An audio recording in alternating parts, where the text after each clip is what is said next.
Here we go. 1, 2, 3, 4, 5, 6, 7, 8. Go. Come here. It's time for a little fun dentist meeting. Your parents were right, your teachers were right, even that creepy scoutmaster with the tight brown shorts was right. TV is slowly rotting your brain and turning it into a slimy, gooey, mushy blob of pudding, and there's nothing you can do about it. See? I just told you what was happening, and you're still watching TV. Amazing, but this whole slowly part is getting to be a real problem. Well, guess what? Hulu. We built Hulu to put thousands of hours of free TV right into the one screen you drag around everywhere.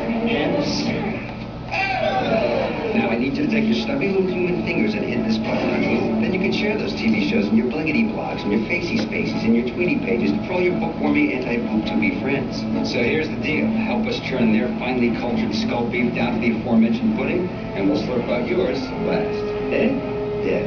Because we're aliens. And you ain't soup yet, Hulu. An evil plot to destroy the world. Enjoy.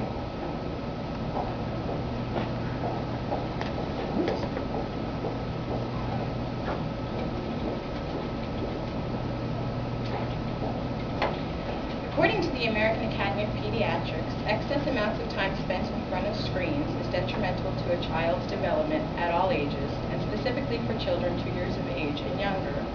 Today I will speak about the detrimental effects to children in regards to excess exposure to screen entertainment, some associated problems, and possible solutions to reducing the effects of said exposure. What are some of the detrimental effects of screen to our children? Excess exposure to television, video games, and movies has been directly linked to various problems to include obesity and elevated blood pressure, loss of creativity, active play, and concentration, as well as behavioral problems. To start with, allow me to provide you some information regarding the link between overexposure to screen media and obesity and elevated blood pressure in children. Children who watch more than 2 hours of TV daily are likely to be overweight.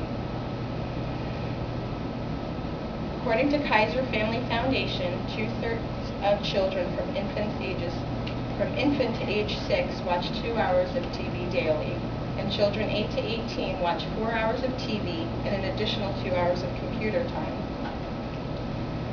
According to a study by David Gomez and Dr. Joe Eisman, the sedentary activity of watching television or sitting in front of any screen media for excess amounts of time is directly related to obesity. During the study, the children wore accelerometers, a tool used for measuring movement, to help determine how much time they spent on sedentary activities and how their blood pressure ran during those times. Parents also reported the average time their children spent playing video games, watching TV, painting, sitting, or taking part in activities requiring little physical movement. These children spent an average of 5 hours a day on sedentary activities, with screen time averaging 1.5 hours. Of that 1.5 hours, children's blood pressure accelerated to an actual, so high that it was actually considered an activity, as if they were playing football or if they were running outside. During their other 3.5 hours, their activity was painting or reading or creating a craft. Their blood pressure stayed the same as it normally would its average, or it even sometimes got lower. Other forms of sedentary activity, however, were not significantly related to elevated blood pressure. Health problems are not the only issue regarding overexposure to screen media. Another issue is the lack of concentration, of creativity, or imagination. A study was conducted by researchers at the University of Massachusetts. The researchers looked at 50 children ages 1, 2, and 3. Each child came to the lab with a parent and was invited to play for an hour with a variety of age-appropriate toys. For half the time, a television was on in the room, showing an episode of the adult game show Jeopardy! During the other half hour, the TV was turned off. Researchers observed the children as they played to determine whether background TV, defined as adult-oriented television, that is on, and may be watched by older members of the family, but which very young children don't understand and to which they pay little attention, affected the children's behavior during play. Background TV was found to disrupt the toy play of all the children of all ages, even when they paid little to no attention to it. When the television was on, the children played for significantly shorter periods of time, and the time they spent focused on their play was less compared to when the television was off. Absent-mindedness, wandering, and pondering of what to play was witnessed in this study. According to Marie Evans-Schmidt, a research associate at the Center of Media and Child Health at Children's Hospital in Boston, background TV, as an ever-changing audiovisual distractor, disrupts children's efforts to sustain attention to ongoing play behaviors. Background TV is potentially a chronic environmental risk factor affecting most American children. Parents should limit their young children's exposure to background television. Now that we know that overexposure to screen media is related to some health problems as well as concentration in children's creativity, let's move on to the associated behavioral problems. A recent study at Tulane University of Public Health and Tropical Medicine has shown that children who spend excess amounts of screen time, such as TVs, video games, and movies, tend to bully, display attention problems, and show more signs of depression and anxiety. 3-year-old children who were exposed to more TV appear to be at an increased risk for exhibiting aggressive behavior. A study was done where 3,100 children were brought in. They were 3 years old. They were born from 1998 to 2000 in 20 of the large cities in the United States to examine associations of child screen exposure and household television use with aggressive behavior in children. The study shows that there is definitely an association between the number of hours that the television is on at home and early childhood aggression, says the co-author of the study, Catherine A. Taylor, the assistant professor of community health sciences at Tulane. They also found that the number of hours a child directly spends watching television is associated with increased aggression. It is possible that television exposure may act directly to increase aggression by providing models for aggressive behavior or normalizing the behavior. Early childhood aggression can be problematic for parents, teachers, and childhood peers, and is sometimes predictive of more serious behavior problems to come, such as juvenile delinquency, adult violence, and even criminal behavior, violent criminal behavior. According to these two studies, 2/3 or 65% of the mothers reported that their 3-year-old watched more than 2 hours of television a day, and the television in the household was on for 5.2 hours total on average. They also reported that these children, or the 65% of these children, had more aggressive behaviors, were bullying in their preschool, and sometimes being removed.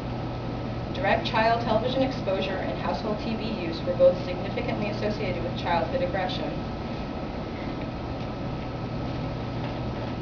Thus far, I have provided information on the problem of excess screen exposure to our children and related problems. But what do we do about it? This area is really going to be left up to the parents. How the parents address this issue vary greatly. Here are some possible solutions to consider. Elevated blood pressure has been increasing among U.S. children. The American Academy of Pediatrics advocates limiting screen time to less than 2 hours per day for children 2 and over, no television before the age of 2. And when I say screen time, it also means computers, TVs, iPods with video, anything that has a screen where the child is concentrating more on that than on the environment around them. Reducing the amount of time spent with this visual media and increasing the time spent with creative activities such as crafts or Legos, building materials. We had Nickin logs when I was little. Anything to get their minds going and to force them to concentrate. It sparks their imagination. Limiting or eliminating the exposure to violent screen media may reduce the amount of negative childhood behavior such as bullying and elevated aggression.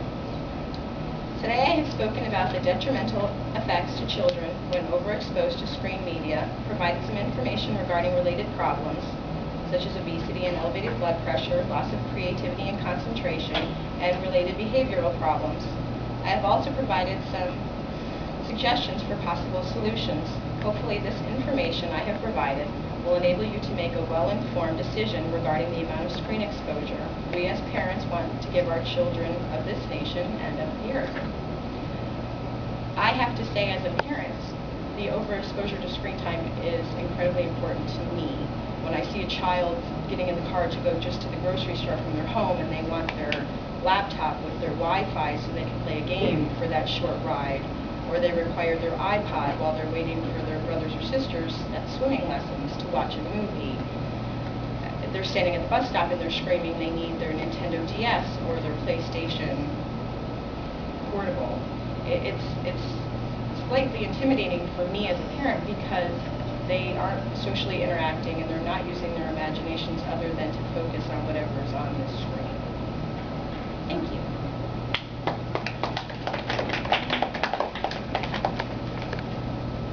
Any questions?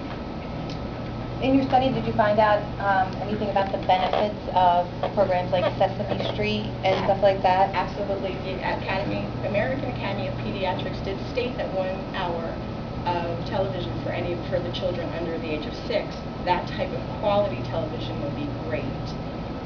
For the aggressive behavior problems, they definitely stipulated that you should stay away from any type of television that shows or normalizes the violent behaviors.